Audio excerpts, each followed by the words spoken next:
শাহপুরে doctor Ahmad পেয়ারা Baghdadi বড় হুজুর সহ গিয়েছিলাম।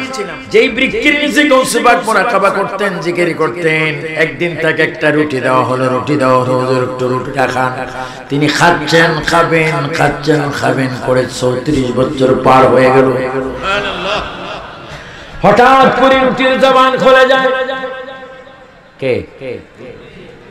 আচ্ছা, আমাদের দেশে তোমার আমার প্লেটে যদি চাউল, ভাত, রুটি কথা বলে আমাকে খাস না কেন? পিসাব খাবে? আমাকে যদি বলে সুফিয়ান ভাই আর কতক্ষণ দেরি করবি, আমার খা, আমি বড় খতম লা ইলাহা ইল্লা আনতা সুবহানাকা ইন্নী কুনতু আউট, প্লেট থেকে আউট। ওই রুটি বনে খাচ্ছেন না কেন? আমাকে খাচ্ছেন না কেন? কই তুমি কিভাবে কথা বলছো? কই হুজুর আমি রুটি ছিলাম, রুটির থেকে শুকনা হতে হতে এখন একটি আমি দানা বিচির মতো হয়ে গেলাম। আপনার নূরানী চোখের দৃষ্টিতে আমার জবান খুলে গেল।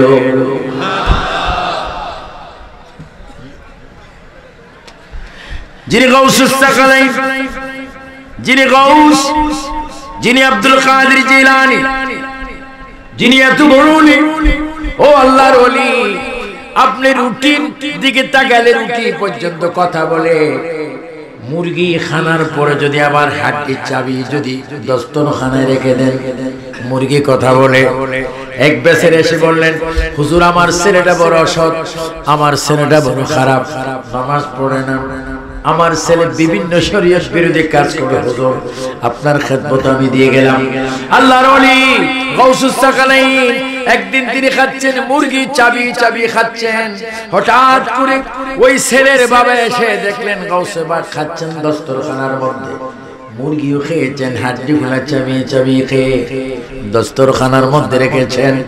ওই ব্যক্তি, ওই ছেলের বাবা এসে দেখলো ছেলেটা দাঁড়িয়ে আছেন, গাউসে পাক খাচ্ছেন। মনে মনে বলছে, ইনি কেমন গাউসে পাক, আমার ছেলেকে এক টুকরা তো দিতে পারতেন। তিনি নিজেও খেয়েছেন, হাড্ডি পর্যন্ত খাচ্ছেন। উনি মনে মনে বলতেছেন, আর গাউসে পাক একদিকে হাড্ডি খেয়ে ছেলের বাবার জবাব দিচ্ছে, আমি গাউসুল আজমের জন্য খাচ্ছি, তোমার ছেলে এখন উপযুক্ত হয়নি, এই জন্য তোমার ছেলেকে আমি খানা দিচ্ছি না। ওই ব্যক্তি বলেন, আমি মনে মনে কল্পনা করলাম জবাবটা গাউসে পাক কিভাবে দিয়ে দিলেন। আবার গাউসে পাক বলে, তোমার কথা যেখানে জন্ম হয় সেখানে আমার বেলায়েতের ক্ষমতা। নারে তাকবীর, নারে তাকবীর, নারে রিসালাত, নারে রিসালাত। আল্লামা মাওলানা আবু সুফিয়ান খান আল-আবিদি সাহেব জিন্দাবাদ। ওয়াহাবিরা বলে গায়েব জিনিস নবী জানলে এটা গায়েব, শিরক হবে।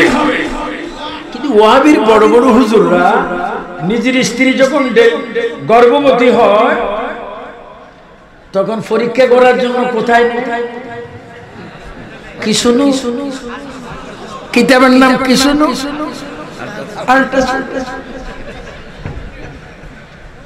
বড় হুজুর কোথায় যাচ্ছেন? 3টে মেয়ে হয়েছে, ছেলে হবে কিনা একটু আল্ট্রাসাউন্ড করতে যাই। এটা শিরক হয় না?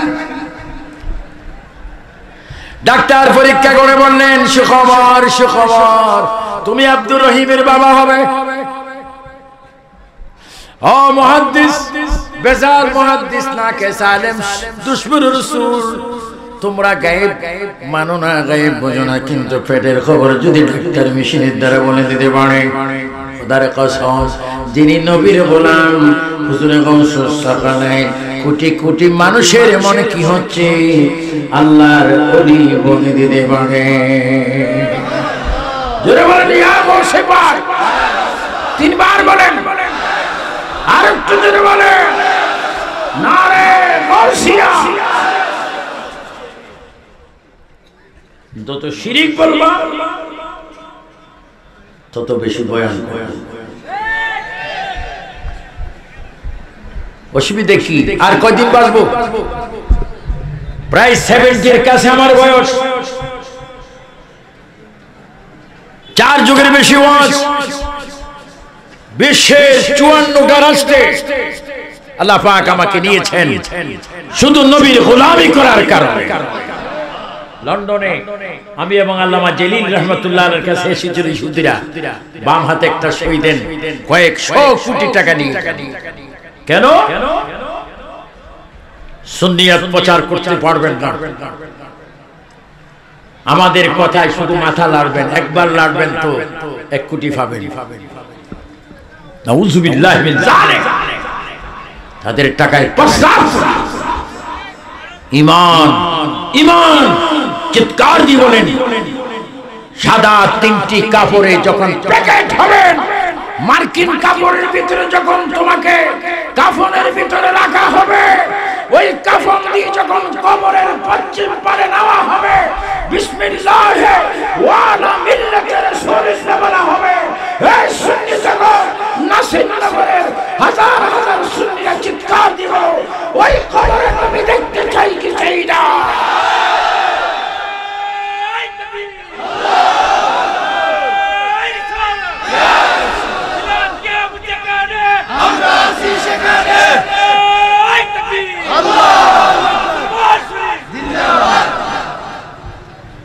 আপনাকে আসলে নবী দেখবেন? জোরে বলেন নবী দেখবেন? ডান হাত তোলেন, নবী দেখবেন? 5 ওয়াক্ত নামাজ পড়বেন, রমজানের রোজা রাখবেন, কোরআন শরীফ পড়বেন, দুরূদ শরীফ পড়বেন, বলেন মা বাবার খেদমত করবেন,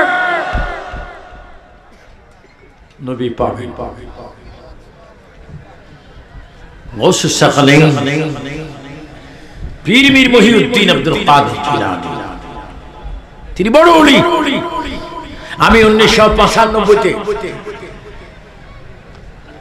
তাহাজ্জুদের নামাজের পরে 1995 জুন মাসে তাহাজ্জুদ নামাজের পরে সরাসরি আজকে বাদুগরে আমার সুন্নি ছেলের উপর আক্রমণ করা হলো। আল্লাহর কসম, নবীর কসম, আমি নিজে কানে শুনেছি, চোখে দেখেছি, গৌসে বগদাদ গৌসে পাকের দরবারে আযানের আগে সালাতু সালাম দেওয়া হয়। আমি দেখেছি কোরআন শরীফে আপনারা পড়ুন, সুবহানাল্লাযী আসরা বিআবদিহি লাইলাম মিনাল মাসজিদিল হারামি ইলাল মাসজিদিল আকসা। সেই মসজিদে আকসাতে প্রবেশ করার আগে, মুসা আলাইহিস সালামের কবর জিয়ারত করার পরে, মসজিদে ফিলিস্তিনের মধ্যে ইসরায়েলের প্রবেশে একটা মসজিদ আছে, মসজিদে ফারুক আযম। বলেন মসজিদে ফারুক আযম রাদিয়াল্লাহু তাআলা আনহু। সেই মসজিদে আযানের আগে এখনো সালাতু সালাম দেওয়া। আমি বাংলাদেশ সরকার বঙ্গবন্ধুর কন্যা শেখ হাসিনার উদ্দেশ্যে বলবো, আপনি পারবেন, আপনার দ্বারা সম্ভব। আমি আওয়ামী লীগ করি না, আমার ব্যক্তিগত একটা রাজনৈতিক দল রয়েছে, কিন্তু সরকার ভালো কাজ করে বিদায় আমি তার ভালো কাজের প্রশংসা করব। আপনি পারবেন, যেহেতু আপনি গেল বছর সারা বিশ্বে আপনি একটা ইতিহাস সৃষ্টি করেছেন। সুন্নিয়তের দাবি, সুন্নি ফিরদের দাবি, সুন্নি কিশোরের দাবি, জাসনে জুলুসি ঈদ মিলাদুন নবী সাল্লাল্লাহু আলাইহি ওয়াসাল্লামকে আপনি জাতীয়ভাবে গেজেট ঘোষণা করে মিলাদুন নবী অনুষ্ঠানকে উন্মুক্ত করে দিয়েছেন। আপনি পারবেন।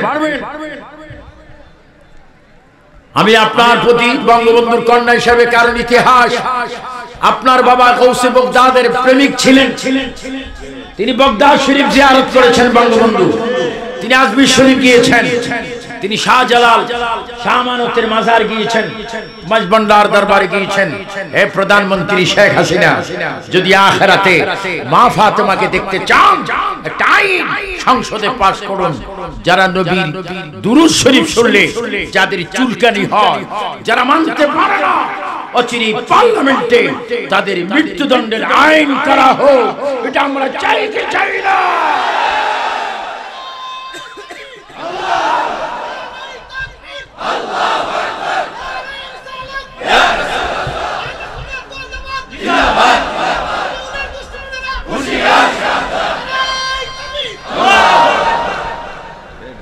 আমাদের একটু মজা লাগে। দেখেন না কিছু কিছু আল্লামা এখন বিশ্রামে আছে।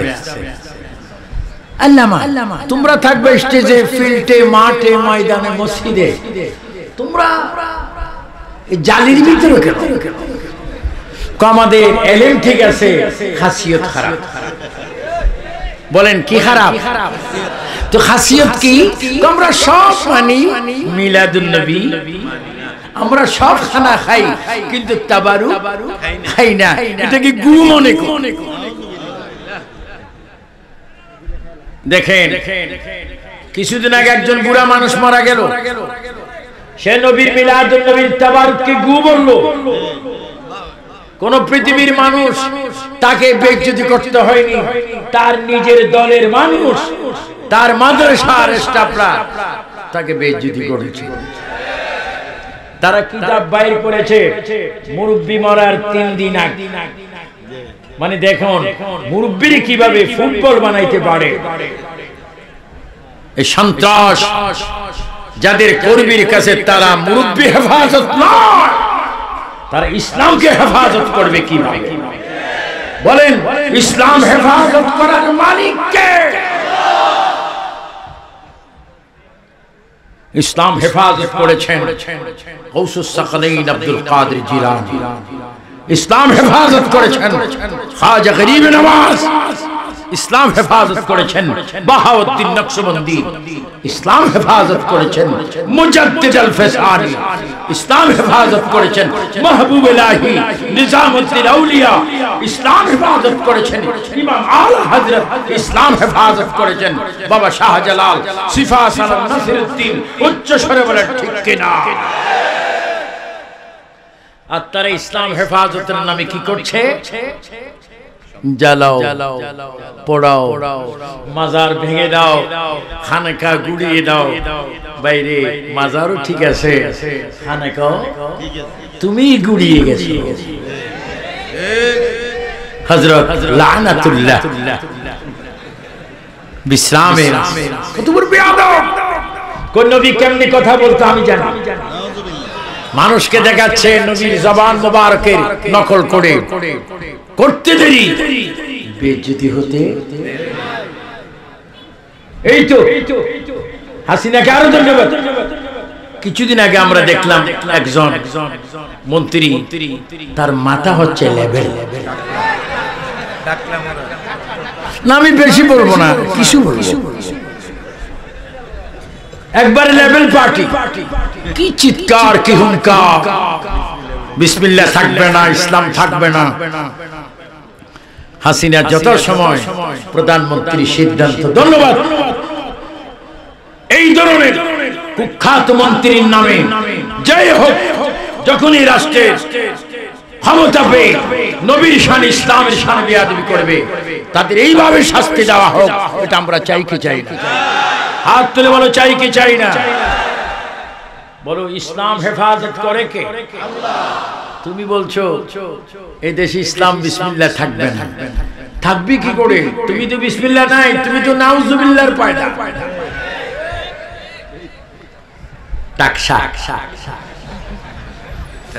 আজকে দেখলাম, আমি যখন চট্টগ্রাম আনোয়ারা থেকে মাহফিল করে আসতেছি, হঠাৎ করে মোবাইলে দেখি ওমা ওনার মাথার ভিতরে কাকে পায়খানা করতেছে। তো আমি মনে বললাম এই কাক, তুমি কি পৃথিবীতে আর জায়গা পাইলে না? তার মাথায় কি করতেছে? বলেন ইজ্জত আর বেইজ্জত, এই দুটা কার কাছে? আর ট্রাস্টে বলবেন আমার যুবক ছেলেরা, তোমরা যারা 15-20 বছর, তোমরা আমার নাতির মতো। এটা সুন্দর করে বলেন ইজ্জত আর বেইজ্জত দুইটা কার কাছে? বলেন ইজ্জত দেয় কে? বেইজ্জতি করে কে? আমরা নবীর সম্মান চাই কিনা? নবীর জিকির চাই কিনা? ইয়া রাসূলুল্লাহ বলবো কিনা? ইয়া গাউসে পাক বলবো কিনা? ইয়া শাহজালাল বলবো কিনা? ইয়া মুর্শিদ বলবো কিনা? এগুলা বলতে গিয়ে যদি আমরা জীবন দিতে হয় জীবন দেব, তবু আমরা নবীর স্লোগান ছাড়বো। ওয়াজ যথেষ্ট করছি, ইউটিউব দেখেন, টিপ দিলে হাজার হাজার। আমি তো যখন ওয়াজ করতাম তখন তো মিডিয়া ছিল, আমরা বক্তা হয়েছি ওই যে কি লাইভ ছিল, ফার্ম লাইভ, তখন ফার্ম লাইভ দিচ্ছিল। এখন তো কথা বললে সারা বিশ্বে কি হয়ে যায়, প্রচার হয়ে। ভাইরা আমার, হুজুরে গৌসে পাক আব্দুল কাদের জিলানী রাদিয়াল্লাহু তাআলা আনহু, তিনি এত পাওয়ার কোত্থেকে পেলেন? সুন্দর একটি কিতাব, কিতাবের নাম ফতওয়ায়ে আফ্রিকা।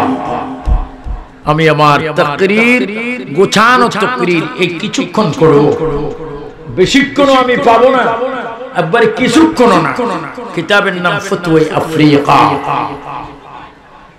এই কিতাবটা যিনি লিখেছেন ইমাম আহলে সুন্নাত মুজাদ্দিদ দ্বীন মিল্লাত ইমাম আহমদ রেজা খান ফাজিল বেরলভী রাদিয়াল্লাহু তাআলা আনহু, তিনি ১৫০০ কিতাব লিখেছেন। তার একটি কথা আমি বলবো, আলা হযরত মাওলা আলীকে এত পছন্দ করেন, ইমাম হাসান হুসাইনের আব্বাকে, খাতুনে জান্নাত মা ফাতেমার স্বামীকে এত পছন্দ করেন। আলা হযরত বলেন, মাওলা আলী এমন একজন ব্যক্তি যিনি আম্মার পেট মোবারক থেকে দুনিয়ায় ভূমিষ্ঠ হয়েছেন খানে কাবার ভিতরে। কোথায়? কোন খানে কাবা? লব্বাইক আল্লাহুম্মা লব্বাইক লব্বাইক লা শারীকা লাক লব্বাইক ইন্নাল হামদা ওয়ান নি'মাতা লাক ওয়াল মুলক। লব্বাইক।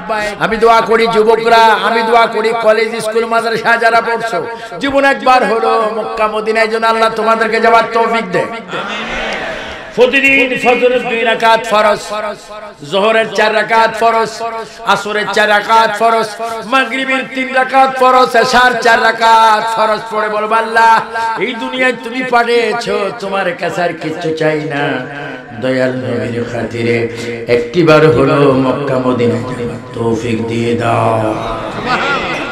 মক্কা মদিনা, মক্কাতুল মুআজ্জামাত, মদিনাতুল মুনাওয়ারা, আল্লাহর ঘরের চতুর্দিকে লব্বাইক আল্লাহুম্মা লব্বাইক লব্বাইক লা শারীকা লাক লব্বাইক ইন্নাল হামদা ওয়ান নি'মাতা লাক ওয়াল মুলক লা শারীকা লাক। ওই ঘরের ভিতরে মাওলা আলী আগমন করেছে। কোন আলী? আমার নবী বলেন, আনা মদিনাতুল ইলমি ওয়া আলী বাবুহা, আমি রাসূল হচ্ছি ইলমের শহর, আর সেই শহরের দরজা মাওলা আলী। তিনবার বলেন ইয়া আলী। না না, চতুর্দিক থেকে বলেন ইয়া আলী। হাতকে একটু উপরের দিকে তুলে বলেন ইয়া আলী, ইয়া আলী, ইয়া আলী, ইয়া হাসান, ইয়া হুসাইন, লা ইলাহা ইল্লাল্লাহ মুহাম্মাদুর রাসূলুল্লাহ। বলো আমরা পাক পঞ্জাতন চাই কি চাই না? মাওলা আলী, আমি খুব আল্লাহর দরবারে শুকর, আমি 3 বার মাওলা আলীর কদমে চুমা দিয়েছি, ওনার মাজার শরীফ। আল্লাহু আকবার। মাজারের বিরোধী যত বলে, তাই নাকি? এটা তো আশ্চর্য খবর। ও আমি তোমার উপর সিনেমা লিবেন না, আমার ওয়াজের হায়াত বাড়ি গেছে 12টা নাকি? আপনারা আছেন নাকি? কে কে থাকবেন নাকি? হাত তোলেন। ঐতিহাসিক দুর্ঘটনা আছেন? আছেন? একটু ডাইন হাত তুলে বলুন তো আছেন? সবাই আছেন? বয়ান কি বন্ধ হবে না? চলবে।